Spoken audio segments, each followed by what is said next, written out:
Okay, so in this video, I'm going to show you guys how we are going to do a single crochet. This is going to be just a straight single crochet stitch. So what we're going to do is we're going to start off with our slip knot, which to do that, you're basically going to make a circle with your yarn. Okay? It's going to look like that. Make sure your little tail is underneath your circle. And we're going to stick our hook inside that, pull up the string, and we have our knot. So that is how I make my slip knot. There's a lot of different ways to do it, but this has always been the easiest way for me. So then the second thing that is kind of awkward about crochet, and if you're first learning, this is what you're going to struggle with the most, is figuring out what feels most comfortable holding your hook and the yarn, because it is a lot of like awkward holding of things that you don't usually do.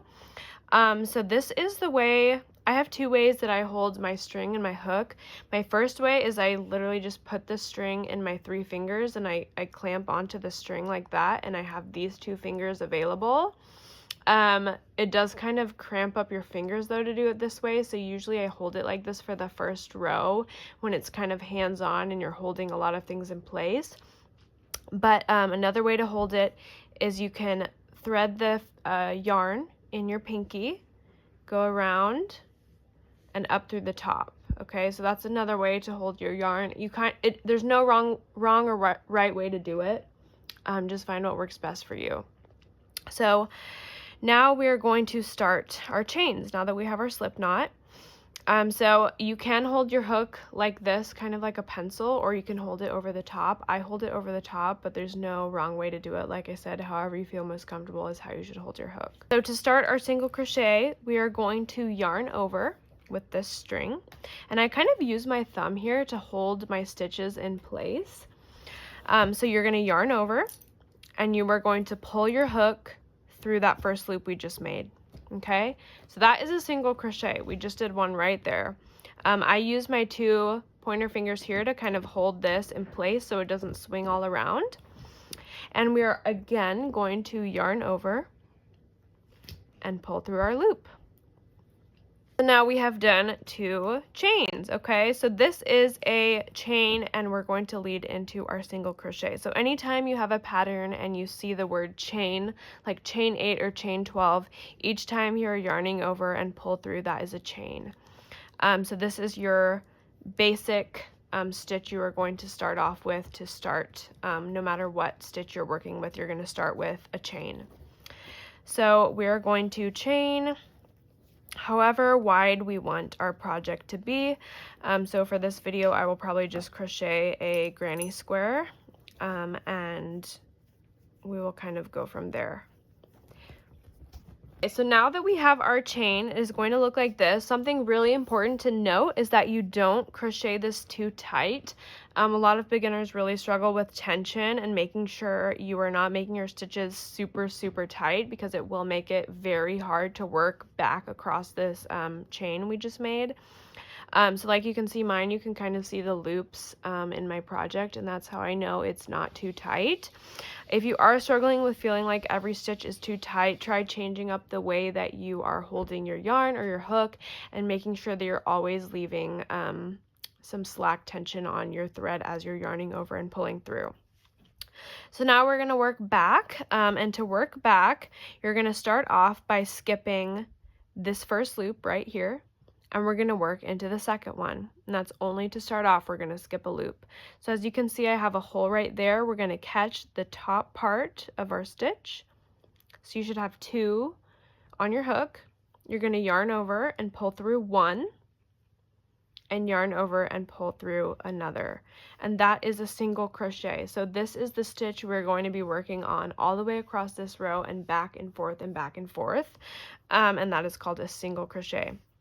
So now we're going to go right into the next loop, and if you'll see here, it is that very top part of the loop that we are hooking onto. So we're going to stick our hook back in. We're going to yarn over, pull through that first one, yarn over and pull through both, and see how I'm kind of using my thumb to stabilize everything.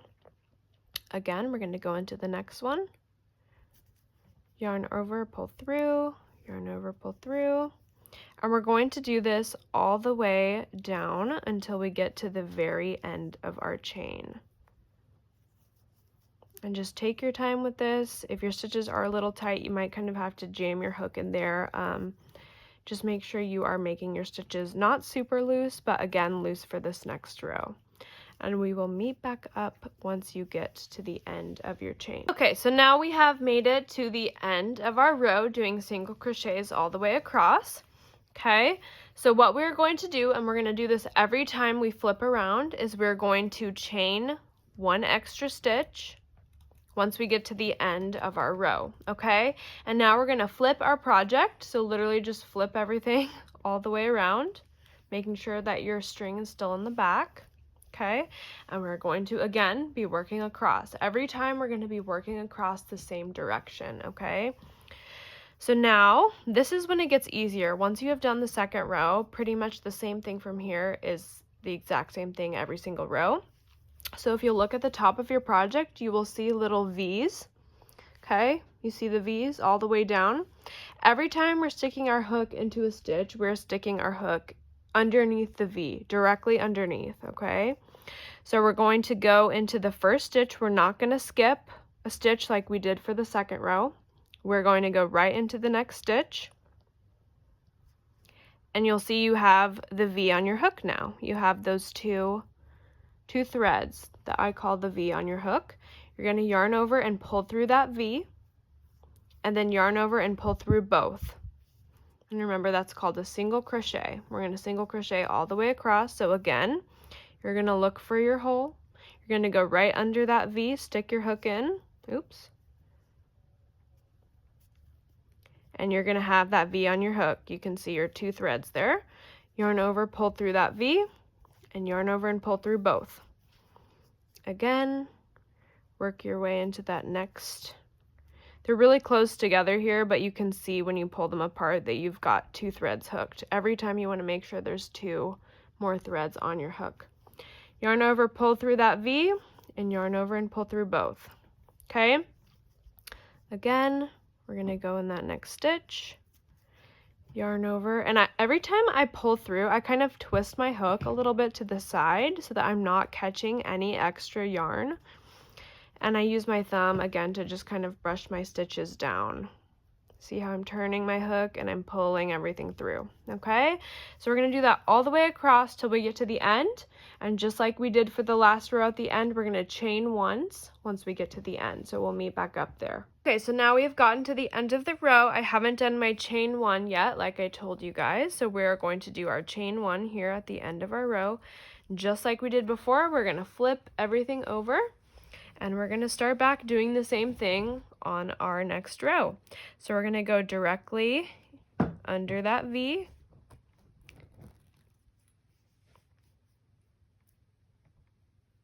Okay. We're going to go in. We're going to yarn over, pull through, yarn over, pull through. Okay. I'm holding my string a bit differently, so it might look like my yarning over is a bit different. But if you're holding it the other way, however you're getting your thread on is fine. This is technically yarning under, but you can also yarn over. And we are going to do that all the way across. And if you guys do accidentally catch extra string or you accidentally do the wrong thing, you can just pull out your stitch and stick your hook back in and start back up where you left off. Like, that's totally fine, and that's going to happen when you're practicing. So we're going to do that all the way across, just going in that next V all the way across. And a lot of crochet is really getting the hang of how to hold your hook and how to make a solid movement that feels comfortable and kind of how you can hold everything stable. So once I felt like I'd really practiced and gotten the hang of that, where things weren't like flipping all around and I felt like I could hold on to everything and keep it in place, everything got a whole lot easier for me. So we're going to do that all the way to the end. And every time we make our way all the way down, that is called a row. So when you're reading patterns, sometimes you'll see like row 1, row 2, row 3, row 4, row 5, whatever it may be. That is one row is moving all the way from here to here. So now we are on our last stitch, and we're going to do what we've always been doing every time. We're going to chain an extra stitch and then turn our project all the way around, and we're going to work back across that row. Okay, so I haven't filmed the last couple of rows, but I've just been doing the same exact thing. I've been going back and flipping my project and going back again with the single crochet. This granny square is huge. Like, this is probably bigger than 5 inches, but this, I just estimated my size. I didn't measure. But you're literally just going to do this exact same thing, working your way up with the single crochet stitch until you have the square size that you want. And that is literally all you do for a granny square. So that is going to be pretty much the end of this tutorial, is how you single crochet a granny square. So I will show my granny square when it's completed so that you guys can see how it looks, but it's the same thing over and over. I just got to the end of my row, so I'm going to do my chain 1, flip my project, and work my way back again. Remember, each time we're going to be going under our V. Okay, and when I talk about the V, I'm talking about that space right in there. You'll be able to see a small little gap. Sometimes if your tension is too tight, it'll be a little hard to stick your hook in. But just practice, practice weaving your strings so that you are never having to pull so tight. You want everything to be generally loose, not super loose, but not super tight either. So you're just going to go all the way back and forth until you have your square, and we'll meet back up. Okay, so back again, here is where we are at with our granny square. I realized I didn't tell you guys that I am using yarn that changes color as I go, but if you're trying to make this at home, just start off with, you know, if you want to buy a ball of yarn that changes color as you go, that's fine. But I haven't been like weaving in ends or changing colors or anything crazy like that for this tutorial anyways. And I'm just using yarn that I got at Walmart. It's like this Super Saver yarn. And I am using a 6.5 millimeter hook. But whatever size hook you use, gauge it the base of the size of your yarn. So I chose this hook so that my gaps are not super big because this yarn is thinner. I chose a thinner hook. If you're using a thicker yarn, make sure you are getting a larger size hook. Alright, so I have reached the end of my granny square. I just did my last row, so I'm going to leave a little bit of a tail,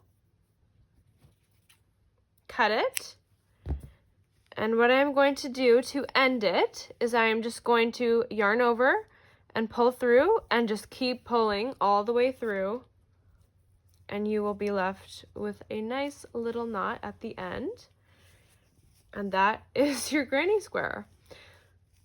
Simple as that. That is a single crochet granny square. We did it. And this is going to take practice. It takes practice to get your tension right.